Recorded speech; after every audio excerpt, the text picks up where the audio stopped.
போறேன்னு சொல்லிட்டு அது ஜெகன் கேக்குறது தப்பு. எங்க பாத்ரூம்ல அவங்க ரோட்ல வந்து போகாம எங்க போறான்? மர்மக்கதையா பேஸ் பண்ணி இந்த படம் எடுத்திருக்காரு. பயங்கர பண்டல், பயங்கர ஆர்டிஃபிஷியல். ஸ்பேஸ் ஸ்டேஷன்ல பறக்குறாரு. எப்ப பறக்கிறது கத்துக்கிட்டாங்க? மர்மக்கதையில சொல்லுங்க. 5 பேர்ல ரொம்ப ஆர்டிஃபிஷியலா இருக்கு. கொஞ்சம் சீரியஸா யோசனை பண்ணா அது பெரிய காமெடி மாதிரி தான் இருக்கு. அப்போ தமிழ்நாடு நீங்க வந்து இங்க தமிழ்நாடுல என்ன தமிழ்நாடு அங்க என்ன நடக்குது அந்த மாதிரி 1000 கரப்ஷன் நடந்துட்டே இருக்கு. அதை பத்தி பேசவே மாட்டாரு. ஏன் டெலிவிஷன் காட்டல?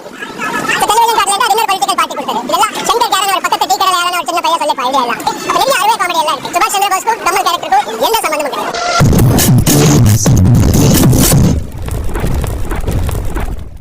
ஆக்சுவலி நான் படம் 3வது வாட்டி பார்த்தேன்.